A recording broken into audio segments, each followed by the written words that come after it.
देश की सच्चाई सच छुपने नहीं देंगे। नमस्कार, मैं राहुल राय। इस समय जंतर मंतर पर ओबीसी आरक्षण को लेकर के किस तरीके से यहाँ पर प्रदर्शन हो रहा है। महिला आरक्षण बिल मैं बता दूं कि 33% जिस तरीके से संसद के अंदर पास हुआ, उसके बाद से उस महिला बिल के अंदर ओबीसी, एससी और एसटी समाज का जिस तरीके से क्राइटेरिया निर्धारित नहीं किया गया, जंतर मंतर पर तमाम कांग्रेस पार्टी के लीडर है छत्तीसगढ़ के, वो प्रदर्शन कर रहे हैं। उनकी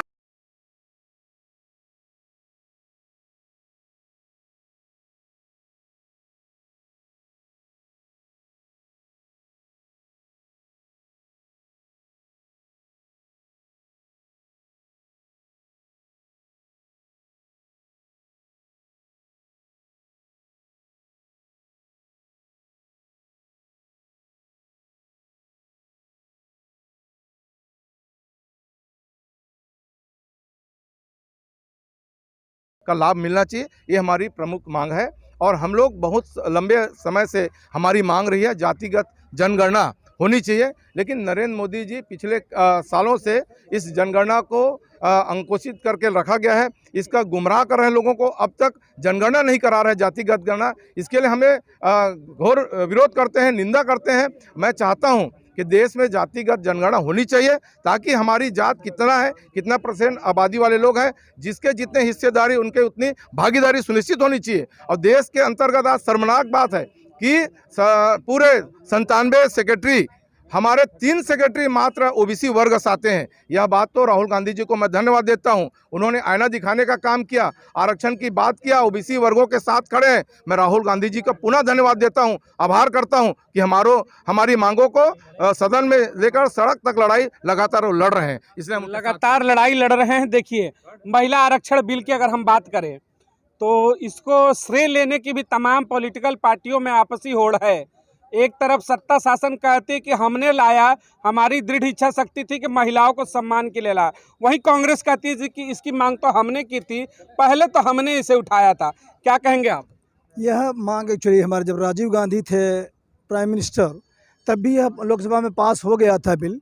यह जो बिल लाया भी गया था महिला आरक्षण वाला 33% का, यह कांग्रेस ही लाई थी। और उसी बिल पर यह सब डुप्लीकेसी हो रही है और वो अपना श्रेय लेना चाहते हैं कि मैंने पास कराया है, जबकि अपोजिशन में यह राज्यसभा में इसकी बहुमत नहीं थी कांग्रेस की, जिसकी वजह से वो बिल पास नहीं हो पाया। वरना ये सबसे बड़ा आश्चर्य हमारे राजीव गांधी को जाता है, जिन्होंने ये शुरुआत करी थी कि हमारी महिलाएं 33% हों और उनकी संख्या जिस तरीके से और सब हैं वो उसमें उनकी हिस्सेदारी होनी चाहिए। महिला आरक्षण बिल पर अगर श्रेय की बात हो तो इसमें राजीव गांधी को मिलना चाहिए, आप ये कह रहे हैं? यकीनन इसमें कोई शक नहीं, जिन्होंने इसको शुरुआत करी, जिसको इन्होंने चलाया है, ये श्रेय कांग्रेस को जाना चाहिए बतौर राजीव गांधी या राहुल गांधी। उस आवाज़ को जोर शोर से उठा रहे हैं लोकसभा में भी और संसद में भी और रोड पे भी। वर्तमान की सरकार की बात करें तो मोदी जी कहते हैं कि मेरी इच्छा शक्ति है, जो दृढ़ इच्छा शक्ति है भारतीय जनता पार्टी को महिलाओं को मुख्य धारा में लाने की, इसलिए हम आरक्षण का बिल ये लेकर आए महिलाओं का। पिछली सरकारें इस पर ध्यान नहीं देती थी।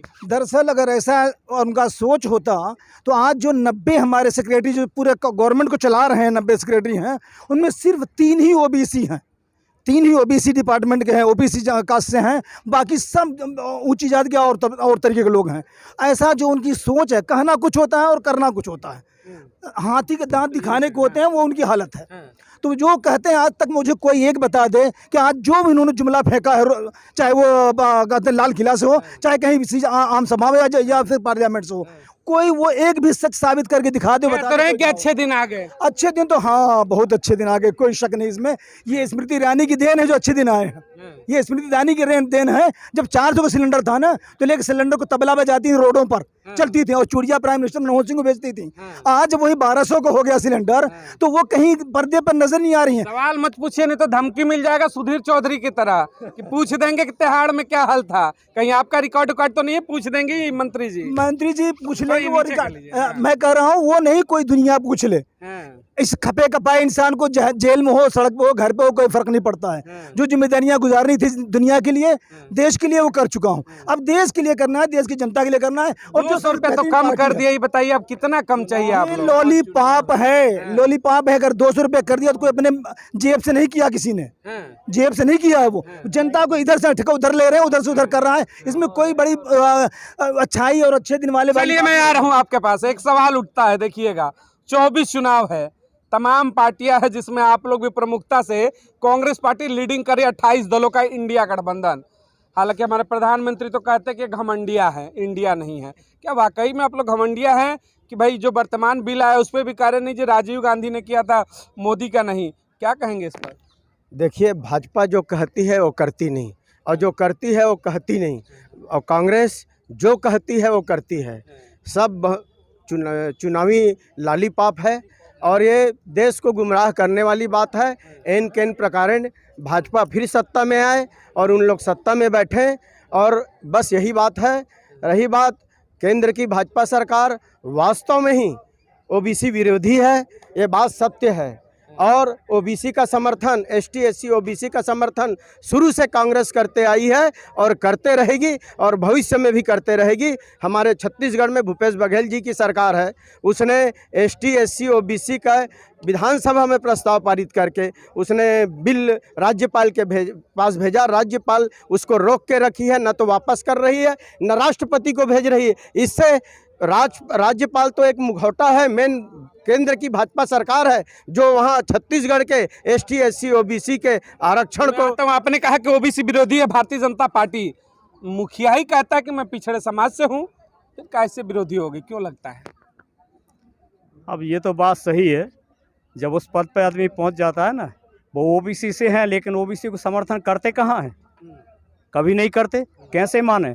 जब आप विपक्ष में थे, कांग्रेस की सरकार थी, कांग्रेस सरकार इस विधेयक को लाई थी, जब विरोध तो आपने किया था ना, क्यों? इसका जवाब वो दें। और आज क्या वो करना चाह रहे हैं? कभी नहीं। ये केवल उनका जुमला है। चुनाव आ रहा है ना 2024, इसमें वोट लेने के लिए सिर्फ उनका ये चुनावी जुमला। ओबीसी का नेता बैठा है, फिर भी ओबीसी के लिए कुछ नहीं कर पा रहा है। नहीं, कुछ नहीं। क्या किया आप बताएं? आपको यदि कोई उनकी उपलब्धि हो ओबीसी के मामले में तो आप बताइए। तो एक बात बताइए, फिर जनता को जवाब दे दीजिए कि जनेऊधारी ब्राह्मण है राहुल गांधी, जनेऊ पहनते हैं, जनेऊधारी ब्राह्मण है, उच्च कोटि के उच्च कुलीन ब्राह्मण है, तो फिर कैसे विश्वास हो कि एक ब्राह्मण बैठेगा तो ओबीसी दलित समाज के लिए काम करेगा? नहीं, अब वो तो क्या है, उनके खून में है, कांग्रेस के खून में ओबीसी बसा हुआ है। यदि ऐसा नहीं होता तो पहले वो प्रथम बिल क्यों लाते? उन पे उम्मीद है आपको? बिल्कुल पूरी उम्मीद है। अच्छा, आपको क्या लगता है इंडिया गठबंधन की बात करें पूरे देश में जो तमाम लोकसभा की जो सीटें हैं, कितनी सीटें लाकर फुल मेजोरिटी आएगी? क्या बिल्कुल आएगी, 100% मेजोरिटी आएगी और कांग्रेस की सरकार बनेगी। चलिए छत्तीसगढ़ से एक छत्तीसगढ़ का सवाल लेना चाहूंगा। छत्तीसगढ़ में सत्ता परिवर्तन हो रहा है क्या? नहीं हो रहा। रिपीट कर रही है कांग्रेस? हाँ, रिपीट कर रहे हैं। मैं वहाँ का प्रभारी हूँ, मुझे आत्मविश्वास है कि वहाँ पर कोई बदलाव नहीं होगा। इसलिए तो नहीं करेंगे, प्रभारी हैं, वाकई में धरातल पर काम हुआ है? मैंने स्वयं जाके देखा, मैं तो मध्य प्रदेश का रहने वाला हूँ और वहाँ का प्रभार है मेरे पास में। मैं गया हूँ और चौले सर के साथ में वहाँ घूमा हूँ, देखा हूँ। उन्होंने जो काम किया है वो वाकई में काबिले लायक है और वो गरीबों के मददगार। काबिले तारीफ है। मध्य प्रदेश की बात करते हैं, मामा की क्या वापसी होगी या फिर पिछली बार की तरह इस बार भी मामा की विदाई तय है? खरीद फरोख्त करने वाला सरकार ज़्यादा दिन टिक नहीं पाएगी, और कमलनाथ की सरकार निश्चित तौर पे टिकेगी। और ये बिकाऊ सरकार थे, ये लोग बिकने खरीदने वाले लोग हैं और सौदागर लोग हैं, इनकी अब चला चली का बेला है, और मामा तो चले जाएंगे। और इस बार कमलनाथ जी का हमारा कह रहे हैं मामा चले जाएंगे, कमलनाथ आएंगे। मैं बता दूं कि कल ही मध्य प्रदेश में आदिगुरु शंकराचार्य की 108 फीट की लंबी प्रतिमा का अनावरण किया गया। फिर से बिसात कहीं ऐसी तो नहीं बिछ रही है कि धर्म के मामले पर बैकफुट पर तो नहीं आ जाएंगे आप लोग? देखिए, जहाँ तक आप ये कह रहे हैं कि धर्म के मामले पे बैकफुट पे कांग्रेस नहीं आएगी, भाजपा अपनी ज़मीन खो चुकी है, इसलिए वो धर्म को फिर सामने ला रही है, विकास की बात नहीं कर रही है। कमलनाथ जी वहाँ विकास की बात कर रहे हैं, और इस बार मध्य प्रदेश की जनता टिकाऊ सरकार चाहती है और ख़रीद फरोख्त करने वालों को वो जवाब देगी, और कमलनाथ जी की सरकार पूर्ण बहुमत के साथ बनाएगी और 5 साल मध्य प्रदेश की जनता का विकास करेगी। देखिए, एक सवाल मैं बीच में रोक रहा हूँ। आपको ने कहा कि खरीद फरोख्त, सुनिएगा, अगर आप बोर्ड लगा देंगे नॉट फॉर सेल तो आपकी दुकान पर कोई नहीं आएगा। आप कहेंगे कि ऑफर 1 बाई 1 गेट 2 फ्री, तो फिर तो भीड़ लगेगी। गलती अगर उन्होंने किया, भाजपा खरीदती है, तो बिकते तो आप भी हो। सवाल तो अब भी होना चाहिए कि नॉट फॉर सेल का बोर्ड लगेगा क्या इस बार कांग्रेस के विधायकों के साथ? देखिए, कमलनाथ जी का जहाँ तक सवाल है, उन्होंने कहा कि मैं खरीद फरोख्त करके सरकार नहीं बनाऊंगा। भाजपा को किसी भी हालत में सरकार बनानी थी, उनके जो पुराने कर्म थे उनको सबको छुपाना था, इसलिए उन्होंने जो है सरकार की खरीद फरोख्त की। जो लोग बिकने वाले थे उनको उन्होंने चिन्हित किया और खरीद लिया। इस बार कांग्रेस ठोक बजा के टिकट देगी। हाँ, और ठोक बजा कर देगी। इस बार उनको लाएगी जो नॉट फॉर सेल का बोर्ड लेकर आएंगे। एक आपसे सवाल, मैंने कहा आदिगुरु शंकराचार्य की 108 फीट की प्रतिमा का अनावरण हो गया, फिर से धर्म आ रहा है। धर्म की जो राजनीति होती है उसमें कहीं ना कहीं कांग्रेस बैकफुट पे जाती है क्या? बिल्कुल नहीं, कतई नहीं, क्योंकि धर्म की राजनीति ही एक तरीके से गलत है। उसमें लोगों को बहकाया और बरगलाया जाता है, जबकि धर्म की जो राजनीति रही है वो आज से नहीं है। ये जब से भाजपा आई है, चाहे वो सन 80 हो, चाहे इंडिया ब्राइट हो या इंडिया शाइनिंग हो, ये तब से, जब से रथ यात्रा चला था तब से धर्म की बात हुई। उससे पहले कभी नहीं हुई थी कि धर्म की राजनीति हुई हो। और धर्म के चलते बहुत इन्होंने भुनाया भी और ऐश भी किया और उसको भुनाया भी। लेकिन अभी जो सिचुएशन है, जिस तरीके से कर्नाटका में 40% कहते हैं कमीशन वाली गवर्नमेंट थी, अभी उसको मध्य प्रदेश में 50% कमीशन वाली गवर्नमेंट है। तो जनता ये समझने लगी है, क्योंकि जागरूकता बहुत ज़्यादा, अवेयरनेस बहुत ज़्यादा आ गया है लोगों के अंदर, क्योंकि मीडिया, मोबाइल फ़ोन और इंटरनेट के कनेक्शन की वजह से काफ़ी जागरूक है। इस बार जनता बिल्कुल इतना उखड़ी हुई है कि चौहान जी को तो उखाड़ फेंकेगी और कांग्रेस को लाएगी। कांग्रेस को लाएगी। केंद्र में लगता है कि मोदी की सरकार को आप चुनौती दे पाएंगे क्या? चुनौती तो आज भी दे रहे हैं, पार्लियामेंट में भी दे रहे हैं, सड़क पे भी दे रहे हैं। यही तो बौखलाहट है कि अपने एजेंडे को बताया नहीं। जो इन्होंने न्यू पार्लियामेंट में अपने तमाम एमपीज को वहाँ पर एंट्री कराई और वहाँ आरंभ हुआ, वहाँ तो उन्होंने उसके पहले भी एजेंडा आपको लगता है कि इंडिया जो गठबंधन आपका बना है 28 दल है, आप कैपेबल हैं कि भारतीय जनता पार्टी को एकदम टक्कर देंगे? अगर फ्री एंड फेयर इलेक्शन हो, मैं 100% दावे के साथ कहता हूँ मोर देन 400 सीट्स का ये गठबंधन इंडिया लेकर। फिर आपको नहीं लगता कि आपके जो गठबंधन के तमाम नेता हैं, ए राजा हो या फिर खड़गे जी के बेटे हो, तमाम ऐसे चेहरे हो, स्टालिन हो, उनके द्वारा जिस तरीके से बयान धर्म के ऊपर दिया जा रहा है, कहीं ऐसा तो नहीं कि आप उन्हीं के पीछ पर खेलने को तैयार हो गए हैं? यकीनन नहीं। मुद्दों का डाइवर्जन है। नो, ये जो देश के लिए, देश के हित में और देश की जनता के हित में होगा वो बयान जारी किया जाएगा, वो बयान दिया जाएगा और उसी पर कायम है कांग्रेस। इस बार मुद्दों पर चुनाव हो जाएगा। मुद्दों पर बिल्कुल हकीकत होगा। मुद्दों भाई, जो महंगाई है, बेरोजगारी है, और कहते हैं आपके ये जो सामाजिक न्याय नहीं है दुनिया हिंदुस्तान में। डाइवर्जन इंडिया गठबंधन ही तो कर रहा है, मुद्दों को लाकर धर्म वाले। नहीं, धर्म वाले देखिए एक तरीके से इंटरफियर कर रहे हैं उसमें। हाँ। और इसको तो डाइवर्ट कर रहे हैं लोगों को, जनता को। अपने ही लोग तो डाइवर्ट कर रहे हैं। नहीं, वो वहीं तक बात है, उसका आगे नहीं है। वो जो कह गए सो कह गए, दोबारा उसको कोई रिपीट नहीं कर रहा, उसको कोई फॉलो नहीं कर रहा। आप कह गए, लेकिन सामने वाला उस पर खेलेगा? बिल्कुल नहीं, कभी नहीं, कभी नहीं। उम्मीद है कि आएंगे आप? इंशाल्लाह जरूर। चलिए, इंशाल्लाह कह रहे हैं कि उम्मीद है कि वापसी होगी। तमाम और चेहरे भी उनसे भी जरा एक बार और आखिरी सवालों के साथ खत्म करूंगा कि 24 चुनाव को लेकर के और आरक्षण के मामले को जिस तरीके से ओबीसी आरक्षण की मांग 33%, महिला आरक्षण में बात करें, कितने % आरक्षण की मांग है आपको महिलाओं के लिए ओबीसी? देखिए, आरक्षण मिलनी चाहिए और ST SC OBC वर्गों को भी मिलनी चाहिए। और हमारा 33% आरक्षण सांसद में जब गूंज उठी थी मार्च 2010 में, तो सोनिया गांधी जी ने पहली बार उन्होंने आवाज़ उठाई थी। निश्चित तौर पे देश के प्रधानमंत्री नरेंद्र मोदी ने लागू किया है।